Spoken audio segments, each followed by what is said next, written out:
दिनेश जी, कैसे देख रहे हैं कच्चे तेल की चाल को? अभी आगे और अपसाइड देखने को मिलेगा क्योंकि डेवलपमेंट्स सारे उसी तरफ इशारा कर रहे हैं। देख रहे हैं हम हॉर्मूज को लेकर खींचातानी यूएस और ईरान के बीच जारी है। यूएस एक तरह से कहता है कि हॉर्मूज खुला हुआ है, तो दूसरी तरफ ईरान कहता है हॉर्मूज बंद है और ईरान ही डिसाइड करेगा कि जहाज आएंगे या जाएंगे। इस तरह की बयानबाजी जब सामने आती है तो कहीं ना कहीं प्राइजेस में उबाल देखने को मिलता है। आप कैसे देख रहे हैं कच्चे तेल की चाल को? जी बिल्कुल, जो रिकवरी है ये निरंतर आ रही है और पिछले 4 से 5 दिन हम देख रहे हैं कि प्राइसेस में निरंतर इजाफा ही होता जा रहा है। जियोपॉलिटिकल टेंशन के ईज आउट होते हुए नजर नहीं आ रहे। स्ट्रेट ऑफ हार्मोज के दरवाजे भी खुलने की कोई आशंका है भी हाल फिलहाल नजर नहीं आ रही है। तो कुल मिला के जो रुख है ये अभी थोड़ा सा पॉजिटिव टोन पर ही है। जो 84-80 के अराउंड जो डॉलर ट्रेड कर रहा है WTI क्रूड, आई थिंक 86-50 तक ऊपर जा सकता है। मतलब इंडियन मार्केट में ये करीबन 82-50 लेवल जो नेक्स्ट कॉन्ट्रैक्ट है वो देखने की संभावनाएं लगती है। कॉल के लिए स्पेसिफिकली कोई अभी हाल फिलहाल लेवल नहीं है क्योंकि प्राइसेस थोड़ी सी रेंज बाउंड है, एक्सपायरी डे भी है।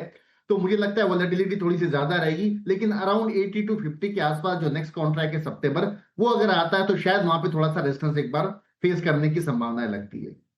दिनेश जी, कैसे देख रहे हैं गोल्ड और सिल्वर की चाल को? लगातार दूसरे दिन आज हम गिरावट देख रहे हैं। ट्रेजरी यील्ड कहीं ना कहीं डेफिनेटली बढ़े जरूर थे और उसका नेगेटिव इम्पैक्ट गोल्ड पर जरूर पड़ता है, लेकिन सिल्वर में इतना डाउनसाइड मोमेंटम क्यों नजर आ रहा है और क्या इस गिरावट में इन्वेस्टर्स को पोजीशन लेनी चाहिए? जी बिल्कुल, निचले लेवल अगर हम देखते हैं तो 2,14,000 के लेवल से 2,40,000, मतलब 25,000 रुपए की तेजी आई। उसके बाद एक करेक्टिव फेज ड्यू था। प्रोबेबली एक्सपेक्टेड था कि 2,32,000 या 31,000 आएगा। उसके बाद में ये जो मेजर सपोर्ट जोन था ये 2,28,000 से 2,35,000 के आसपास है। आई थिंक ये लेवल ऑलमोस्ट आ चुका है। इन लेवल के इर्द गिर्द से दोबारा एक बार बाइंग निकल कर आ सकती है क्योंकि ये प्रीवियस ब्रेकआउट जोन था। प्रोबेबली इस लेवल से दोबारा एक बार 2,35,000 के लेवल हमें देखने मिल सकते हैं। और लेकिन अब 2,25,800 की इसमें स्टॉप लॉस मेंटेन करनी चाहिए। वही गोल्ड की अगर बात करूं तो नीचे में 3,930 के लेवल से 4,440, मतलब वहां पर भी 12 से 13% का इजाफा हमने देखा इंटरनेशनल मार्केट में। डोमेस्टिक एमसीएक्स मार्केट की बात करूं तो 1,42,000 के लेवल से 1,56,000 के लेवल्स भी हमने देखे हैं। मतलब 14,000 रुपए का मूव आया है। अब 2,500 रुपए का एक करेक्टिव फेज चल रहा है। आई थिंक 1,53,200 ये लेवल सटीक लेवल है जहां पर दोबारा बाइंग निकल कर आ सकती है। 1,54,600 की अपसाइड टारगेट इंट्राडे में या प्रोबेबली कल तक हमें देखने मिल सकते हैं और 1,52,800 की स्टॉप लॉस मेंटेन की जा सकती है। दिनेश जी, बेस मेटल्स पर क्या राय बन रही है? खासतौर पर कॉपर की अगर बात करें तो अभी हमने देखा था काफी अच्छा हाई बनाया था कॉपर ने, लेकिन थोड़ी गिरावट का शिकार होते हुए जरूर दिख रहा है। रिकॉर्ड हाई के बाद क्या करेक्शन का दौर नजर आ रहा है? जी बिल्कुल, एलएमई में ऑल टाइम हाई बना था। काफी ऊपर के लेवल्स गए थे। उसके बाद में सेम डे हमने करेक्शन भी देखा है। एमसीएक्स मार्केट में 1395 के ऊपर मार्केट दोबारा सस्टेन करता हुआ नजर नहीं आया। आज 1362-63 के लेवल इसने दोबारा दिखा दिए है। तो ऊपरी लेवल से 30 से 32 रुपए का करेक्टिव फेज ऑलमोस्ट इसमें आ चुका है।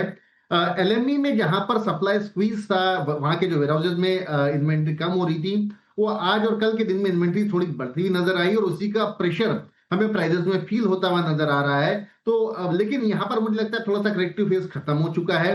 सिल्वर में भी जो गिरावट है वो भी थोड़ी सी थमनी चाहिए। तो साथ ही साथ मुझे लगता है कॉपर में भी एक रिकवरी पॉसिबल है। 1362 1363 एक अच्छा जोन है जहां से एक रिकवरी पॉसिबल है। 1354 की यहाँ स्टॉप लॉस मेंटेन की जा सकती है।